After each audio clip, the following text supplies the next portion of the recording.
योगी सरकार का बड़ा फैसला, गैर मंजूरशुदा मदरसों की आमदनी की होगी जांच, इनकम के जराये को खंगाला जाएगा। मदरसा तालीम बोर्ड के रजिस्ट्रार ने भेजा खत।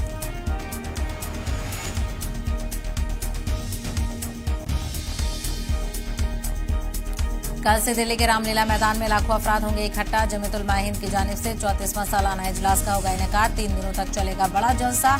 यूसीसी समेत कई मसाइल पर होगी बात।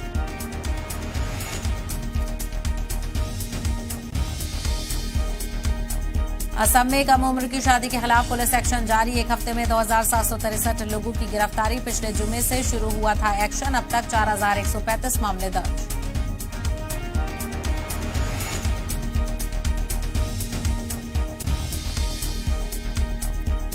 मेयर चुनाव के लिए आई नई तारीख। दिल्ली सरकार ने एलजी को भेजी तजवीज। 13 और 14 फरवरी को इंतखाब कराने की पेश की तजवीज।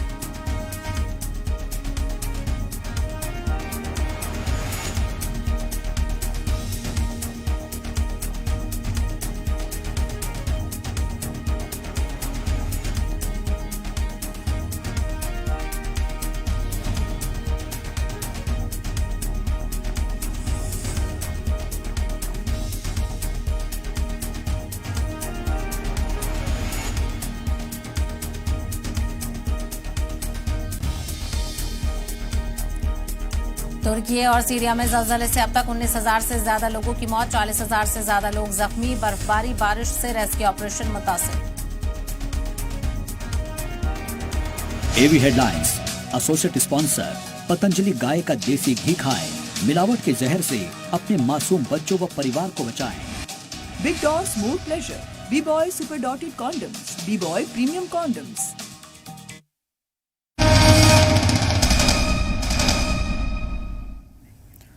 आदाब नाज़रीन, आप देख रहे हैं जी सलाम। मैं हूं आपके साथ सहबाली सैफी। सलाम हिंदुस्तान में आप सभी का इस्तकबाल है। मदरसों में फेज 1 का सर्वे पूरा हो चुका है। इंतजामिया को रिपोर्ट भी सौंपी जा चुकी है। अब इस रिपोर्ट की बुनियाद पर सर्वे का फेज 2 शुरू होने जा रहा है। हालांकि इस बार सिर्फ उन मदरसों से सवाल जवाब होंगे जो एक तो गैर मंजूर शुदा मदरसे हैं और दूसरे जिन्होंने सर्वे के पहले फेज में मदरसों की आमदनी की वाज़ेह जानकारी नहीं दी थी। सरकार की तरफ से ऐसे मदरसों की आमदनी की जांच के हुक्म जारी कर दिए गए हैं। इसी हवाले से रिपोर्ट देखिए।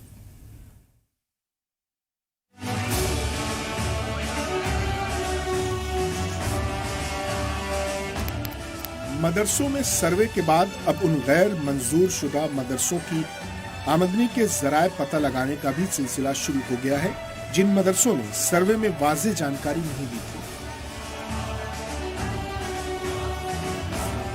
इसके लिए इंतजामिया ने मदरसों को 3 कैटेगरी में बांटा है और उनकी आमदनी के जराये पता लगाने की जानकारी के अहकामात जारी किए।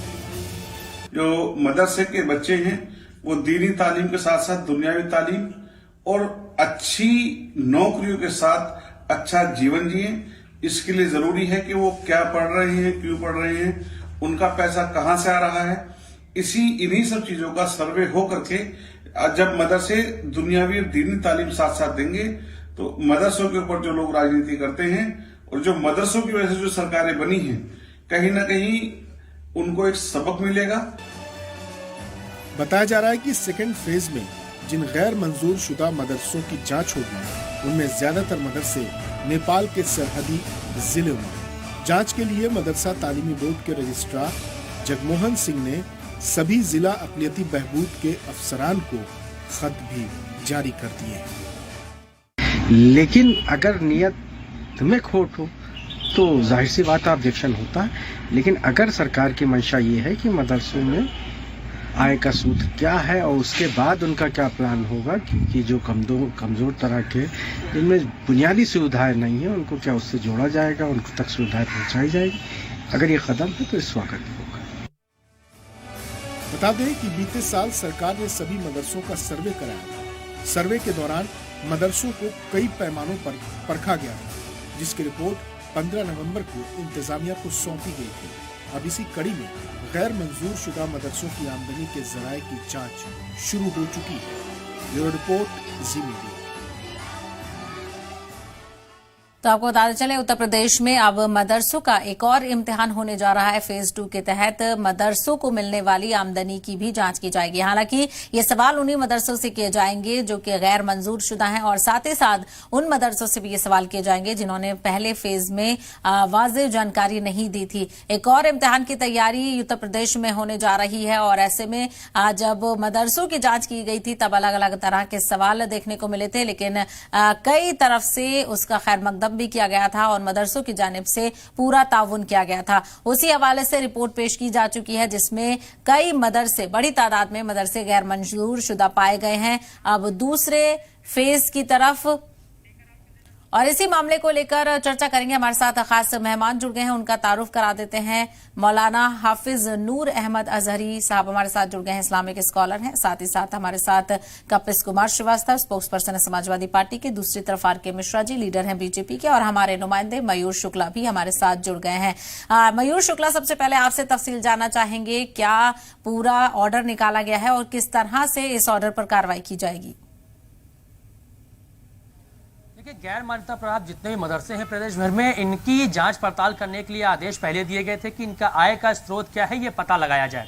फेज 1 की जो रिपोर्ट सौंपी गई उसके बाद कुछ शिकायतें ऐसी भी मिली कि तमाम ऐसे नेपाल सीमावर्ती जो इलाका है वहां पे तमाम ऐसे मदरसे हैं जिनकी सही रिपोर्ट अभी सौंपी नहीं गई है। कुछ मदरसे छूट गए हैं जिनका आय का स्रोत पता नहीं चल पाया है। तो ऐसे में 3 कैटेगरी में बांटा गया है। इन 3 कैटेगरी के अलग अलग तरीके से अब उनकी जांच की जाएगी और ज्यादातर जो मदरसे हैं गैर मान्यता प्राप्त वो नेपाल बॉर्डर से सटे हुए हैं, क्योंकि उनके बारे में शिकायतें थी कि उनका जो आय का स्रोत है वो कहीं ना कहीं विदेशी फंडिंग भी हो सकती है या फिर गलत तरीके से फंडिंग उनको किया जा सकता है, जो कि पूरी तरीके से गैर कानूनी है। तो इसको लेकर सर्वे लंबा चला, लेकिन अब फेज 2 का जो सर्वे होगा इसमें इन लोगों का पता लगाया जाएगा कि ये किस तरीके से इनकी फंडिंग हो रही थी या फिर जिनका सर्वे किया जाएगा अगर किसी तरीके के उसमें खामियां पाई जाती हैं, कुछ गलतियां पाई जाती हैं और गैर कानूनी तरीके से अगर उनको फंडिंग किसी तरीके से हो रही थी तो उन पर हालांकि कार्रवाई की किसी तरीके की बात सरकार की तरफ से नहीं आई है कि किसी तरीके की उन पर कार्रवाई की जाएगी। जो लगातार विपक्ष की तरफ से ये भ्रम फैलाया जा रहा था कि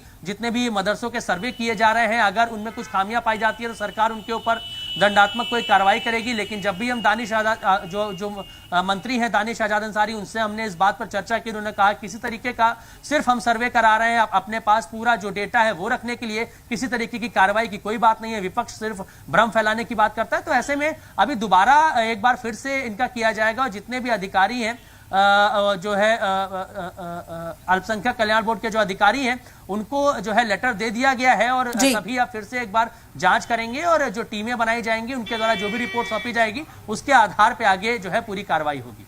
बिल्कुल। और मयूर, जिस तरह से देखा जाए, आपने भी बताया कि अपोजिशन अब इस मामले को लेकर सवाल उठा रही है, ऐसे में क्या कुछ बयान अपोजिशन की जानिब से दिए जा रहे हैं?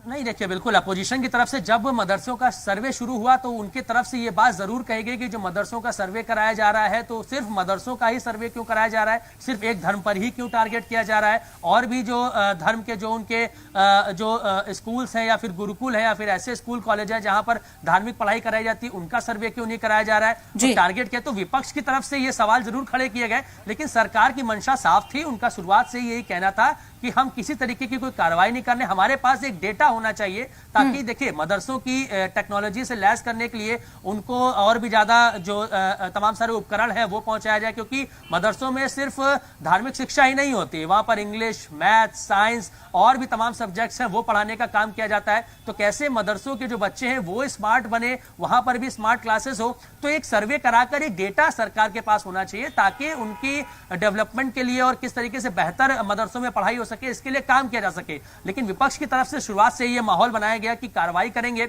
या फिर उन मदरसों को बंद करेंगे, और मायावती की तरफ से भी यह सवाल किया गया था कि जो सर्वे कराया जा रहा है इसके बाद सरकार स्पष्ट करे क्या उन मदरसों को कोई मदद की जाएगी या उनके ऊपर कोई कार्रवाई की जाएगी। तो पॉलिटिक्स तो बहुत हुई। फेज 1 का मदरसों का जो सर्वे था वो भी सामने आया, लेकिन जो कुछ मदरसे छूट गए थे अब उनका भी सर्वे किया जाएगा। जब सर्वे सामने आ जाएगा उसके अकॉर्डिंग उन मदरसों को कैसे अपग्रेड करना है इस पर काम किया बिल्कुल। कई सारे मदरसे पहले इम्तिहान में तो पास होते हुए नजर आए, कई मदरसे गैर मंजूर शुदा निकले, लेकिन अब उनके इम्तिहान की बारी है। आर.के. मिश्रा जी, आपके पास आना चाहेंगे, क्या कुछ सरकार की मंशा है? हम चाहेंगे कि आप उसको वाजे करें ताकि लोग भी समझ पाएं कि किस लिए ये सर्वे और ये सारी जांच कराई जा रही हैं। देखिए, सरकार की मंशा बिल्कुल स्पष्ट है, इसमें कहीं कोई दो मत नहीं है, कहीं कोई भ्रमित होने की जरूरत नहीं है। विपक्षी दलों को सोचना पड़ेगा जो जिस तरह से मदरसों के प्रति या विशेष समुदाय के शिक्षा के प्रति जिस तरह से उदासीनता उन्होंने 2017 से पहले देखी थी, वो उदासीनता खास करके इस सरकार में नजर नहीं आएगी आपको। मैं कह रहा हूं, जैसे प्रधानमंत्री जी ने कहा है, एक हाथ में कुरान दूसरे हाथ में लैपटॉप, निश्चित तौर पर ऐसे मदरसों को आधुनिकीकरण करके शिक्षा के बेहतर स्थिति में लाने की कोशिश की जाए। जहां तक बात है विपक्षी दलों ने, उन्होंने केवल नैरेटिव सेट करने की कोशिश की, भ्रांतियां फैलाने की कोशिश की। मुझे लगता है जो कि विपक्षी दलों को भी अपनी जिम्मेदारी निभानी चाहिए। और जहां तक बात है सरकार की जो मंशा है वो बिल्कुल स्पष्ट है। हमने शिक्षा के स्तर को बेहतर करना है, शिक्षा के स्तर को आधुनिक बनाना है, टेक्नोलॉजी के साथ जोड़ना है, उसको किस बेहतर, चाहे आप देखें स्किल को डेवलप करने की बात हो, निश्चित तौर पर यही मंशा है, यही जो पॉलिसी है सरकार की, यही बिल्कुल आपको नजर आएगी। पहले सारी रिपोर्ट आ जाए, पहले फेज का रिपोर्ट आ चुका है और सेकंड फेज का जो ऐसे गैर मान्यता प्राप्त जो मदरसे हैं उनकी जब रिपोर्ट आ जाएगी, जो कहां से फंडिंग है, क्या है, नहीं है, जो भी उनके एक बनाया हुआ है, उन्होंने पॉलिसी बनाई है, उसको देख करके फिर उसके बाद ठीक है, आप पर लौटेंगे। कपिल कुमार जी, आपसे जानना चाहेंगे, जिस तरह से तमाम तर चीजें बताई जा रही हैं, सरकार की मंशा साफ है, लेकिन अपोजिशन को क्यों इतना डाउट है? इसमें कहां दो रहा है कि सरकार की मंशा साफ है कि वो एक वर्ग विशेष, एक धर्म विशेष को दूसरी आंख से देखेंगे। मैं तो इस बात को ये कह रहा हूं कि अगर उन मदरसों में आपको सिर्फ ये है कि वित्त कहां से आ रहा है, विदेशों की फंडिंग हो रही है, तमाम अन्य धर्मों के भी शिक्षण संस्थाएं हैं, विश्व की फंडिंग अगर कहीं से हो रही है तो क्या आप कह देंगे कि गलत है? अगर हाँ, उसका टेररिज्म में कोई प्रयोग हो रहा है, गैर विधिक कार्यों में प्रयोग हो रहा है, उसकी जांच आपको करनी। तो आपके पास अगर कोई रिपोर्ट हो, भारत सरकार के पास तो सारी एजेंसीज है ना, खुफिया विभाग से लेकर के हर चीज। अगर नेपाल के सीमांती क्षेत्र में अगर कोई मदरसे स्थापित हैं और वो गैर मान्यता प्राप्त हो, तो उनको मान्यता प्राप्त की कार्रवाई करवाओ, नोटिस इशू करो कि आप क्यों गैर मान्यता प्राप्त है, आप आइए, हम मान्यता आपको देते हैं, आपको देखेंगे कि हमारे नियम कानून के हिसाब से हैं कि नहीं है। आपके यहाँ भी बेंच हम लगाएंगे, आपके भी बच्चों को कंप्यूटर पढ़ाएंगे और हम कंप्यूटर देंगे, किसको आपत्ति है? लेकिन सिर्फ इसलिए कि वो मुस्लिम समुदाय के मदरसे हैं तो हम उसको दूसरी ही आंख से देखें, भाई ये तो समझ से परे। और मैं इस बात को बार बार कह रहा हूं कि सरकार भारतीय जनता पार्टी की है। पिछले 10 वर्षों से यह सरकार पूरे देश में और पिछले 6 वर्षों से यह सरकार उत्तर प्रदेश में, जहां की आप बात कर रही हैं। ठीक है, आप पर लौटेंगे मौलाना। कोई तो ऐसा वो होना चाहिए ना। ठीक है, आप पर लौटेंगे मौलाना हाफिज नूर अहमद जी, आपका भी रिएक्शन चाहेंगे कि आपको लगता है वाकई आमदनी की जांच भी की जानी चाहिए, कहां से आमदनी है? बिल्कुल बिल्कुल, इसमें कोई है, मुझे एतराज नहीं है। पीछे से आवाज आ रही है जी, बोलिएगा। मुझे इस पे एतराज नहीं है कि वो आमदनी की जांच करें, हमारी फंडिंग कहां से हो रही है, लेकिन इसके बदले में वो हमें क्या दे रहे हैं ये स्पष्ट क्यों नहीं कर रहे हैं, क्यों नहीं किया जा रहा है। दूसरी बात, हुकूमत सिर्फ हवा हवाई कर रही है बातें। हुकूमत को मदरसों के ताल्लुक से कुछ नहीं करना है और ना उन्होंने कुछ किया है। वो सिर्फ और सिर्फ ये बातें कह करके टाइम पास कर रहे हैं। बहुत पीछे से आवाज आ रही है, मैं बोल नहीं पा रहा हूं। ठीक है, आपकी आवाज ठीक करवाते हैं, आप पर लौटेंगे। फिलहाल जी, आपको बताते चले, इस सब मामले को लेकर अलग अलग रिएक्शन देखने को मिल रहे हैं। एक तरफ सरकार की जानिब से कहा जा रहा है कि मंशा साफ है, तो दूसरी तरफ कई तरह के सवाल भी उठ रहे हैं। फिलहाल एक छोटे से ब्रेक के लिए रुक रहे हैं। आप सभी लोग हमारे साथ बने रहिए, देखते रहिए जी सलाम।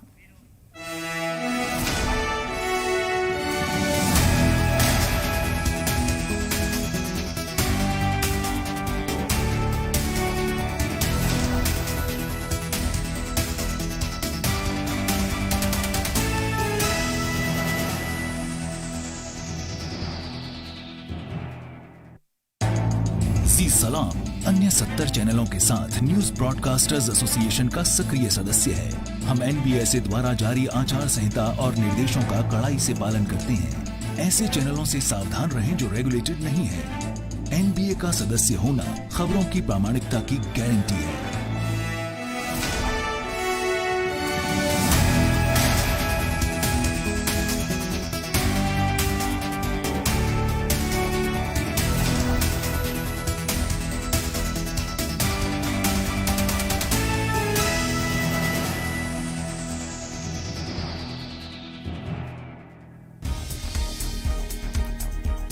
योगी सरकार का बड़ा फैसला, गैर मंजूर शुदा मदरसों की आमदनी की होगी जांच, इनकम के जराये को खंगाला जाएगा। मदरसा तालीम बोर्ड के रजिस्ट्रार ने भेजा खत।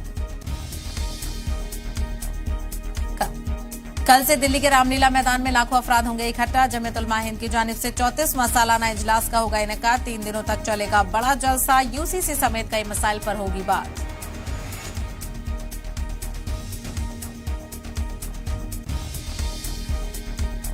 असम में कम उम्र की शादी के खिलाफ पुलिस एक्शन जारी। एक हफ्ते में 2763 लोगों की गिरफ्तारी। पिछले जुमे से शुरू हुआ था एक्शन। अब तक 4135 मामले दर्ज।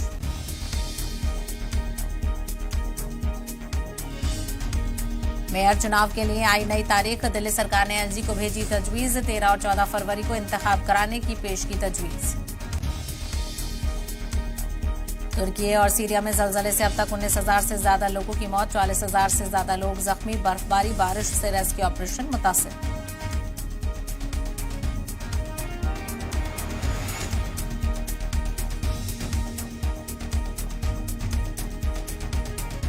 एवी हेडलाइंस एसोसिएट स्पॉन्सर 51 जड़ी बूटियां और इनमें 51 से अधिक active compounds. Patanjali special chyawanprash सैकड़ों रोगों से बचाए, आपको आयुष्मान बनाए। Big Doors More Pleasure. B-Boy Super Dotted Condoms. B-Boy Premium Condoms.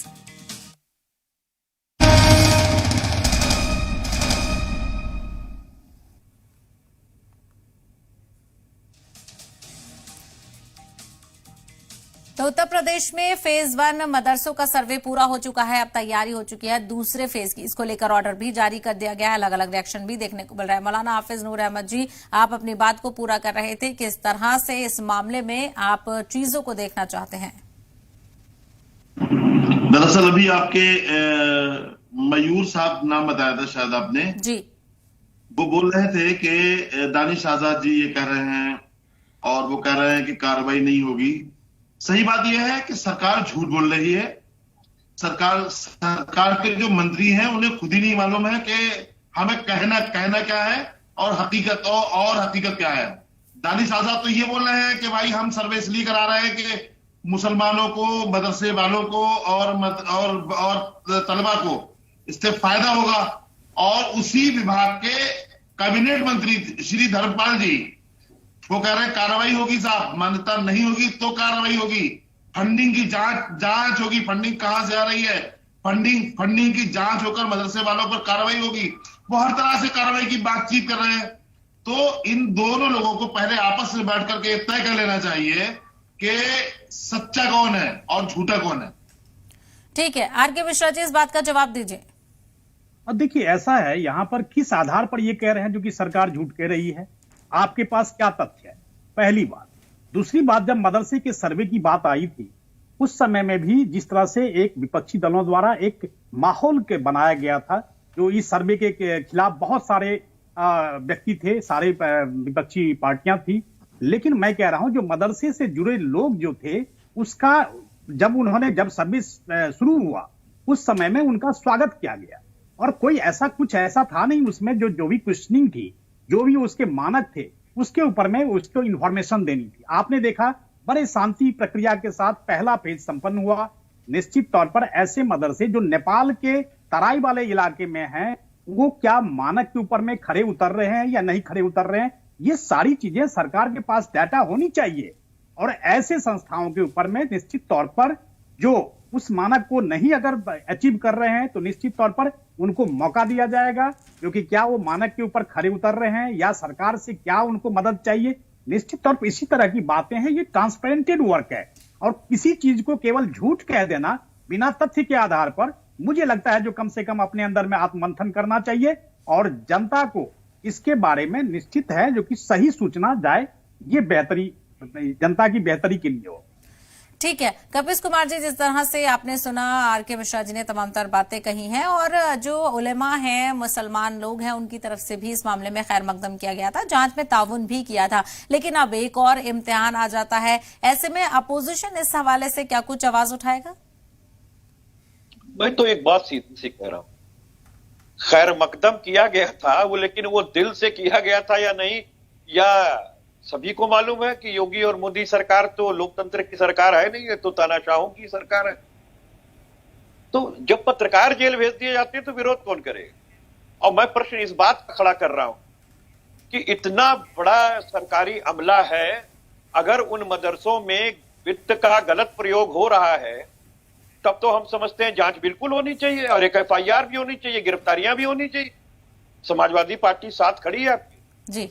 लेकिन अगर वित्त का दुरुपयोग नहीं हुआ, आप तक सूचना, कोई प्रथम सूचना रिपोर्ट 154 सीआरपीसी की नहीं लिखी गई, तो फिर आप ये कवायद क्यों कर रहे हैं? क्या आपको मंदिर मठ पर, क्या आपको हमारे शिक्षालयों पर, क्या आपको हमारे क्रिश्चियनिटीज के कॉलेजेस पर, क्या आपको हमारे अखिलियतों के कॉलेजेस पर अगर विदेश में शिक्षा के लिए कोई फंड आ रहा हो तो उस पर ऐतराज क्या होना चाहिए? लेकिन हाँ, वहां जरूर जांच होनी चाहिए जहां दाल में काला आपके पास कोई सूचना हो, तो सूचना हो तो उसको आप भारत के पटल पर रखें। और हम इस बात को कहते हैं कि राजनीति करने के लिए ये सारी चीजें नहीं होनी चाहिए, ध्रुवीकरण और तुष्टीकरण के लिए ये चीज नहीं होनी चाहिए। मैं तो बार बार आपको कह रहा हूं कि अगर मोदी जी ने 8 साल पहले एक सपना देखा था कि कुरान के साथ साथ लैपटॉप हो दूसरे हाथ में, तो हमको ये बता दें कितने मदरसों में इन्होंने लैपटॉप दे दिया है। और अगर नहीं दिया है तो इनको शांति से मुंह पे ताला लगा लेना चाहिए और विपक्षी दलों की बात को स्वीकार करना चाहिए कि इनका मकसद क्या है। जो सच्चाई है वो समाजवादी पार्टी ने सामने रख दी। बिल्कुल, और जिस तरह से देखा जाए अब इस मामले को लेकर किस तरह से चीजें सामने आएंगी ये भी देखना है होगा। आप सभी लोगों का बहुत शुक्रिया इस चर्चा में शामिल होने के लिए, अपना कीमती वक्त देने के लिए। तो आपको बताते चले उत्तर प्रदेश में एक और इम्तिहान की तैयारी शुरू हो चुकी है। योगी सरकार ने ये बड़ा फैसला लिया है, जो गैर मंजूर शुदा मदरसे हैं उनकी आमदनी की अब जांच की जाएगी। तो इस चर्चा में तमाम दरखास्त मेहमानों ने अपनी बात रखी। फिलहाल इस बुलेटिन में इतना ही, लेकिन जाते जाते नजर डालेंगे इस वक्त की अहम सुर्खियों पर। योगी सरकार का बड़ा फैसला, गैर मंजूर शुदा मदरसों की आमदनी की होगी जांच, इनकम के जराये को खंगाला जाएगा। मदरसा तालीम बोर्ड के रजिस्ट्रार ने भेजा खत।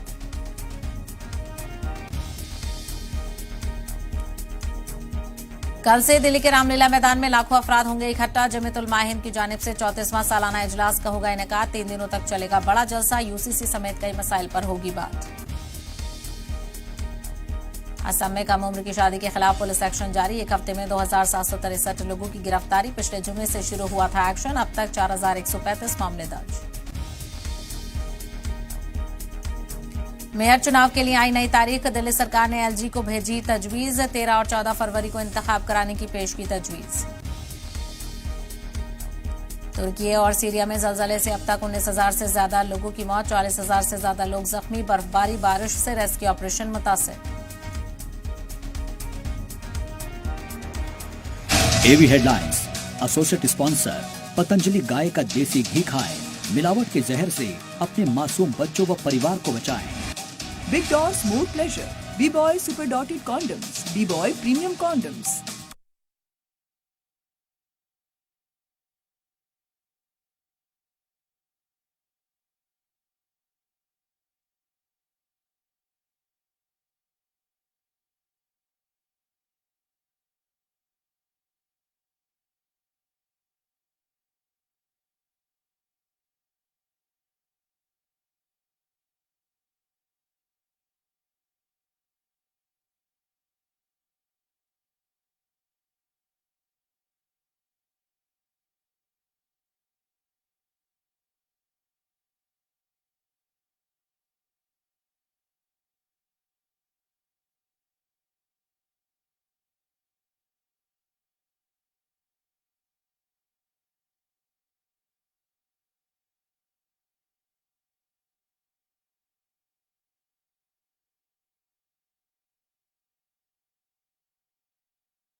आदाब नाज़रीन, आप देख रहे हैं जी सलाम, मैं हूं आपके साथ सहबाली सैफी। वर्ल्ड न्यूज का आगाज करेंगे टॉप 10 बैनुल-अक़वामी खबरों के साथ। तुर्की और शाम में ज़लज़ले में जवां को होने वालों की तादाद पहुंची 19,000 से ऊपर। सदर एर्दोगान के मुताबिक तुर्की में 16,170 जबकि शाम में 3,162 लोगों की हो चुकी है मौत। सैकड़ों अफराद अभी भी लापता हैं। 50,000 से ज्यादा अफराद हैं जख्मी। मुतासरीन का कहना है कि जलजले से एटमी धमाके जैसी सूरत हाल पैदा हो गई थी। वक्त गुजरने के साथ ही मलबे के नीचे दबे लोगों की जिंदा होने की उम्मीद होती जा रही है कम। खराब मौसम के सबब रेस्क्यू ऑपरेशन में आ रही है दिक्कत। कई हफ्तों तक जारी रह सकता है रेस्क्यू ऑपरेशन। गुज़िश्ता एक दहाई के दौरान इसे खित्ते के सबसे तबाहकुन ज़लज़ला माना जा रहा है। दहाई के सबसे तबाहकुन ज़लज़ले से तुर्की और शाम की मईशत पर बुरा असर पड़ा है। फिच रेटिंग एजेंसी के मुताबिक ज़लज़ले से कम 4 बिलियन अरब डॉलर के नुकसान का इम्कान है। माहिरीन का कहना है कि इस तबाही के बाद माशी तौर पर तुर्की तरक्की की रफ्तार में 23 साल पीछे चला गया है।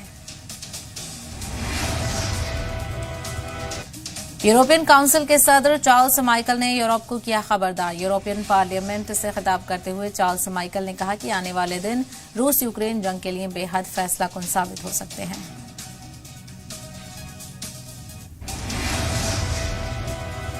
सदर ज़ेलेंस्की ने एक दफा फिर इत्तेहादी मुल्कों से फौजी इमदाद फराहम कराने की अपील की है। यूरोपियन पार्लियामेंट से खिताब करते हुए ज़ेलेंस्की ने कहा कि रूसी फौज का मुकाबला कर रही यूक्रेनी फौज न सिर्फ यूक्रेन का बल्कि यूरोप की सलामती का भी दिफा कर रही है।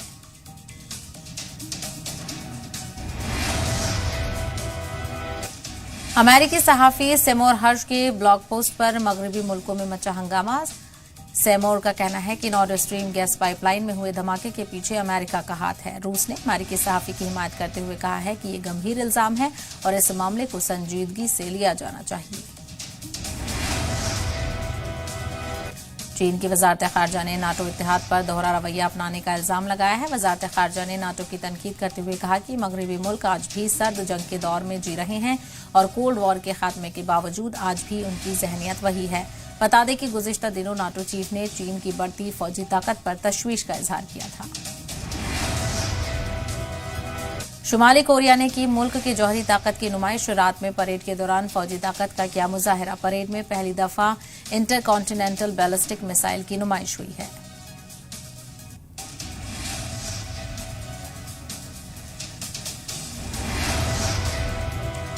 पाकिस्तान के वजीर खजाना ने मुल्क के माशी बहरान के जल्द खत्म होने की उम्मीद जाहिर की है। उन्होंने कहा कि माशी इस्लाह से मुतालिक मुआहदे पर आज पाकिस्तान और आलमी मालियाती इदारे के दरमियान हो सकता है अहम फैसला। बता दें कि माशी इस्लाह की तजवीज़ पर अमल न करने के सबब IMF ने $6.5 अरब का फंड रोक रखा है। बरतानवी हुकूमत ने चीन के शिनजियांग सूबे के गवर्नर से होने वाली मुलाकात का किया दिफा। वाज़ेह हो कि उइग़ुर मुसलमानों के साथ साथ इम्तियाजी सलूक किए जाने के सबब वाशिंगटन ने शिनजियांग के गवर्नर को नापसंदीदा लोगों की फहरिस्त में शामिल कर रखा है।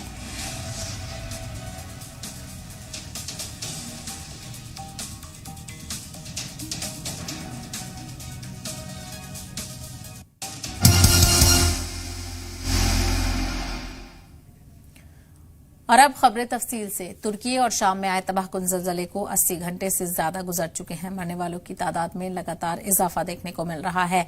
अब तक 19,000 से ज्यादा लोगों की मौत हो चुकी है और पिछले 10 सालों में खित्ते में आने वाला ये सबसे खतरनाक तबाहकुन ज़लज़ला माना जा रहा है। तुर्की के कई सूबे पूरी तरह से वीरान हो चुके हैं। यही हाल शुमाल मशरिकी शाम का भी है। इन इलाकों में इस वक्त भी क़यामत का मंजर है। तुर्की में मरने वालों की तादाद 16,000 से ऊपर हो चुकी है तो वहीं जख्मियों की तादाद 63,000 से ऊपर बताई जा रही है। शाम में भी हलाक होने वालों की तादाद 3,000 के ऊपर पहुंच चुकी है। लाशों को दफन करने के लिए इज्तिमाई कब्रें खोदी जा रही हैं तो वहीं बड़ी बड़ी इमारतें जमींदोज हो चुकी हैं। हजारों लोगों ने खेमों में पनाह ले रखी है। आलमी बिरादरी की तरफ से मदद भेजी जा रही है तो वहीं रेस्क्यू ऑपरेशन में भी बैरूनी